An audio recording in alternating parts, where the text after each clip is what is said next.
नमस्कार दोस्तों। इस वीक भी डिफेंस से संबंधित कई बड़ी अपडेट्स रही, जिसमें नेवल तेजस का आईएनएस विक्रमादित्य पर लैंड करना, 6th जनरेशन के फाइटर जेट टेम्पेस्ट के लिए एक नए जनरेशन का इंजन बनना, नए हैवीवेट टॉर्पीडो को तैयार करना, अर्जुन टैंक को मिल रही तवज्जो और अपाचे हेलीकॉप्टर का डिप्लॉयमेंट शामिल है।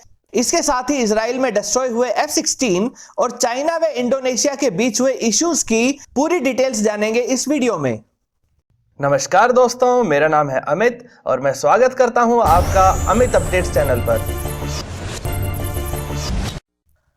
पहली बड़ी खबर में बात करते हैं नेवल तेजस की।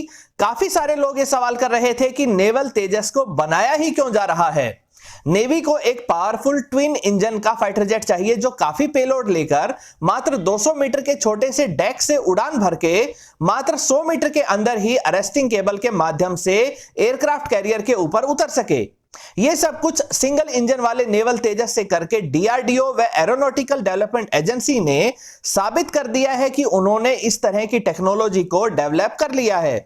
यह एक टेक्नोलॉजी डेमोन्स्ट्रेटर प्रोजेक्ट है। वास्तव में इंडियन नेवी के लिए ट्विन इंजन वाला डेक बेस्ड तेजस बनाया जा रहा है, जिसको 2026 तक तैयार कर लिया जाएगा। इसी ट्विन इंजन तेजस के लिए ही शॉर्ट टेक ऑफ व लैंडिंग टेक्नोलॉजी को डेवलप करके नेवल तेजस के माध्यम से डेमोन्स्ट्रेट किया जा रहा है। नेवल तेजस ने 11 जनवरी को अरब सागर में तैनात भारत के एकमात्र operational aircraft carrier INS Vikramaditya पर लैंडिंग की थी। वह 12 जनवरी को स्की बेस्ड जंप के माध्यम से उड़ान भरने की काबिलियत भी साबित की है।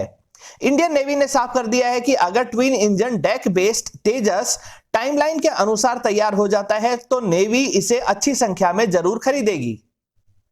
अगली बड़ी खबर में बात करते हैं इंग्लैंड की अगुवाई में बन रहे 6th जनरेशन के फाइटर जेट टेम्पेस्ट की। टेम्पेस्ट को बनाने में स्वीडन और इटली भी अपने रिसोर्सेज को लगा रहे हैं। इंग्लैंड ने भारत को भी इस 6th जनरेशन प्रोग्राम में हिस्सेदार बनाने का ऑफर दिया है, लेकिन भारत की तरफ से इसका कोई जवाब अभी तक नहीं दिया गया है। टेम्पेस्ट फाइटर जेट के लिए रोल्स रॉयस एकदम नए टाइप का इंजन बना रहा है, जिसमें कहीं ज्यादा थ्रस्ट होगी, जिससे फाइटर जेट तेज उड़ सके व सभी इलेक्ट्रिकल सिस्टम्स को इलेक्ट्रिसिटी मिल सके। साथ ही इसका हीट सिग्नेचर काफी कम हो ताकि फाइटर जेट स्टेल्थी रह सके। अभी के फाइटर जेट्स में इंजन के नीचे ही गियर बॉक्स और एक जनरेटर होता है, जिससे पूरे फाइटर जेट को इलेक्ट्रिसिटी मिलती है। लेकिन नए बनाए जा रहे इंजन में ये सब फैसिलिटीज इंजन के अंदर ही मौजूद रहेंगी। इससे फाइटर जेट में काफी सारी जगह खाली हो सकेगी, जो फ्यूल या मिसाइल्स को ले जाने के लिए इस्तेमाल होगी। टेम्पेस्ट 2035 तक पूरी तरह ऑपरेशनल हो जाएगा व इसके बाद यह यूरोफाइटर टाइफून को रिप्लेस करेगा। टेम्पेस्ट में लगाई जा रही टेक्नोलॉजी F-35 से काफी आगे के लेवल की रहेगी। इंग्लैंड अभी अपने एयरक्राफ्ट कैरियर पर फिलहाल अमेरिकी F-35 को ही इस्तेमाल कर रहा है। अगली बड़ी खबर रिपब्लिक डे परेड से है। आप सबको पता ही है कि भारत 26 जनवरी को अपना रिपब्लिक डे मनाता है। 1950 में 26 जनवरी को ही भारत का संविधान लागू हुआ था। इस दिन को शानदार बनाने के लिए लाखों दर्शकों के सामने भारत के बेहतरीन हथियारों, मिसाइल्स, टैंक्स व फाइटर जेट्स को प्रदर्शित किया जाता है। इस बार की परेड में भारत नए शामिल किए गए अपाचे अटैक हेलीकॉप्टर व चिनूक ट्रांसपोर्ट हेलीकॉप्टर को भी आम जनता के सामने उड़ाया जाएगा। 5 Apache attack helicopter arrowhead formation में राजपथ के ऊपर से गुजरेंगे। इनके साथ ही भारत अपने सभी लेटेस्ट रडार्स व एयर डिफेंस सिस्टम को भी आम जनता के सामने परेड में शामिल करेगा। हालांकि इंडियन एयरफोर्स राफेल को भी इस परेड का हिस्सा बनाना चाहती थी, लेकिन राफेल का पहला बैच अप्रैल तक ही आ पाएगा। इसी कारण इसकी डमी को परेड में शामिल किया जा सकता है। चौथी खबर में बात करते हैं पाकिस्तान व चाइना के बारे में। पाकिस्तान व चाइना अरब सागर में एक नेवल एक्सरसाइज को कंडक्ट कर रहे हैं। इसी को देखते हुए इंडियन नेवी ने आईएनएस विक्रमादित्य एयरक्राफ्ट कैरियर को अरब सागर में तैनात करके यह साबित कर दिया है कि पाकिस्तान व चाइना कितनी भी एक्सरसाइज को कर ले, भारत की तैयारी पूरी है। आईएनएस विक्रमादित्य पर MiG-29K फाइटर जेट तैनात हैं। भारत का दूसरा एयरक्राफ्ट कैरियर आईएनएस विक्रांत भी फाइनल स्टेजेस में है और इसे 2021 की स्टार्टिंग में इंडियन नेवी में शामिल कर लिया जाएगा। इंडियन नेवी को पूरी तरह से तैयार रखने के मकसद से प्रोजेक्ट 75 व 75I नाम से कुल 1 दर्जन सबमरीन्स पर भी काम चल रहा है। वहीं 13 जनवरी यानी संडे को 2 कोस्ट गार्ड शिप्स को भी कोलकाता में कमीशन किया गया है, जिनका नाम एनी बेसेंट और अमृत को रखा गया है। पांचवी बड़ी खबर अमेरिका की लॉकहीड मार्टिन कंपनी की तरफ से है। लॉकहीड मार्टिन कंपनी ने एक बार फिर से MMRCA डील में F-21 को सेलेक्ट करवाने के लिए पूरी ताकत लगा दी है। अमेरिका इन दिनों भारत के S-400 एयर डिफेंस डील के बारे में बयान जारी कर रहा है। उनका कहना है कि अभी सैंक्शंस लगाने की बात पूरी नहीं हुई है। लॉकहीड मार्टिन कंपनी को लगा कि सैंक्शंस की बात सुनकर भारत दबाव में होगा, इसलिए MMRCA में F-21 को सेलेक्ट करवाने की कोशिश शुरू कर दी है। लॉकहीड मार्टिन ने अपने बयान में कहा है कि F-21 तेजस व राफेल के साथ मिलकर इंडियन एयरफोर्स के लिए गेम चेंजर साबित होगा। इस स्टेटमेंट पर ध्यान दें तो पता चलेगा कि भारत को तेजस के डेवलपमेंट के लिए सपोर्ट का लालच दिया जा रहा है, तो साथ ही रशियन फाइटर जेट्स का नाम तक भी नहीं लिया गया है, जबकि भारत के ज्यादातर फाइटर जेट्स रशियन ही हैं, फिर चाहे MiG-29 हो या सुखोई 30 MKI। यही Lockheed Martin company transfer of technology के नाम पर पीछे हट जाती है और आउटडेटेड डिजाइन वाले F-16 में कुछ चेंजेस करके इसे भारत को बेचकर भारत को ही यह एहसास दिलाना चाहती है कि वह इंडियन एयरफोर्स के लिए कितना जरूरी है। अगर लॉकहीड मार्टिन कंपनी भारत के साथ करार करने के लिए इतनी ही सीरियस है तो उन्हें F-21 की जगह F-35 को भारत के सामने रखना चाहिए। भारत अमेरिकी दबाव में आता है या नहीं, यह तो आगे आने वाला समय ही बताएगा।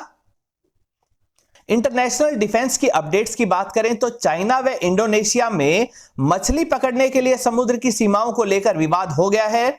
इसकी शुरुआत तब हुई जब चाइनीज वेसल्स ने बिना इजाजत इंडोनेशिया के क्षेत्र में घुसकर निगरानी का कार्य शुरू कर दिया था। इंडोनेशिया ने तुरंत इसके जवाब में इसी क्षेत्र में अपने 4 फाइटर जेट्स को तैनात कर दिया व 8 नेवल वॉरशिप्स को भी चाइनीज शिप्स को दूर भगाने के लिए लगा दिया।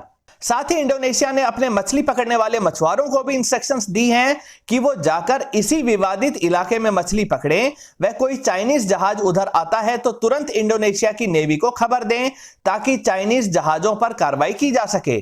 चाइना का अपने लगभग सभी पड़ोसी देशों के साथ बॉर्डर संबंधी विवाद चल रहे हैं, फिर चाहे जापान हो, इंडोनेशिया हो, साउथ कोरिया हो या फिलीपींस हो। यहां तक कि भारत के साथ भी लगभग 1 दर्जन जगहों पर बॉर्डर संबंधी विवाद कर रखे हैं। चाइना को टक्कर देने के लिए फिलीपींस ने भारत से सुपरसोनिक क्रूज मिसाइल ब्रह्मोस की डील भी करने का फैसला किया है ताकि इसे चाइना से विवाद वाले इलाके में तैनात किया जा सके। इंटरनेशनल डिफेंस अपडेट में ही बात करते हैं इजराइल के F-16 की। अमेरिका से लिए गए F-16 व F-35 आदि फाइटर जेट इजराइल की एयरफोर्स का पार्ट रहे हैं, लेकिन पिछले दिनों कई इजरायली F-16 बिना लड़ाई में हिस्सा लिए ही काफी हद तक खराब हो गए। हुआ यह कि ज्यादातर सूखे का सामना करने वाले इजराइल में अचानक तेज बारिश हुई और फ्लैश फ्लड आ जाने के कारण सुरक्षित व मजबूत हैंगर्स में खड़े F-16 भी इनसे नहीं बच पाए व कई F-16 पानी में डूब गए, जिस कारण इनके इलेक्ट्रॉनिक्स, रडार व इंजन को काफी नुकसान पहुंचा है। वैसे F-16 को लेकर काफी खबरें सामने आती रहती हैं। 2018 में बेल्जियम में एक मेंटेनेंस के दौरान गलती से कैनन के चालू हो जाने से एक दूसरा F-16 पूरी तरह से डिस्ट्रॉय हो गया था। अगली खबर में बात करते हैं भारत के स्वदेशी तौर पर विकसित किए गए टैंक की। अर्जुन टैंक के एडवांस वेरिएंट ने कुछ दिन पहले ही अपने सभी पैरामीटर्स व यूजर ट्रायल्स को पूरा कर लिया था। अब अर्जुन टैंक को एक मेजर पुश देने के लिए इंडियन आर्मी इसके लिए एक पूरा इकोसिस्टम तैयार कर रही है। अर्जुन टैंक का इस्तेमाल तभी होगा जब पाकिस्तान के साथ भारत की लड़ाई होती है और इस तरह की लड़ाई राजस्थान के मैदानी इलाकों की तरफ से ही हो सकती है। इसी को देखते हुए इंडियन आर्मी राजस्थान के जैसलमेर इलाके में अर्जुन टैंक के लिए स्पीडी और फोकस्ड रिपेयर के लिए एक सभी उपकरणों से लैस बहुत बड़ी वर्कशॉप व असेंबलीज को स्थापित कर चुकी है और इसका इनॉग्रेशन भी पिछले सप्ताह हो गया है। अब अर्जुन टैंक को रिस्क फ्री तरीके से आर्मी बॉर्डर तक आसानी से ले जा सकती है और किसी भी समस्या का तुरंत निपटारा करके अर्जुन टैंक के डाउन टाइम को कम से कम कर सकती है। फिलहाल मेन बैटल टैंक के लिए आर्मी T-72 व T-90 टैंक्स का इस्तेमाल करती है जो रशियन ओरिजिन के हैं।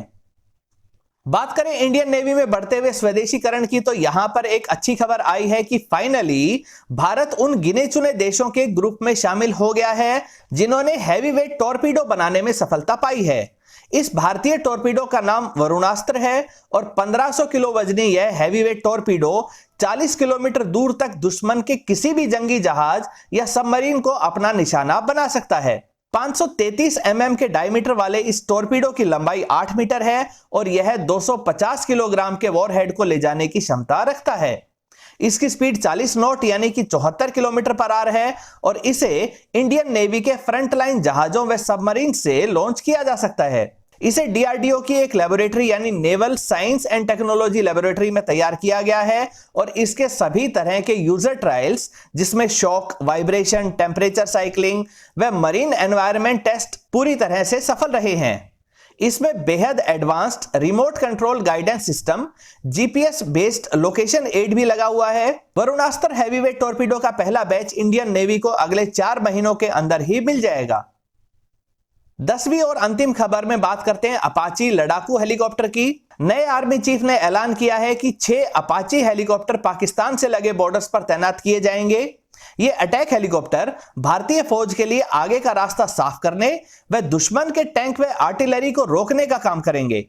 इस अमेरिकी अटैक हेलीकॉप्टर में बेहतरीन रडार लगा है और इसमें लगी हेलफायर मिसाइल को उनके टारगेट तक डायरेक्ट करता है।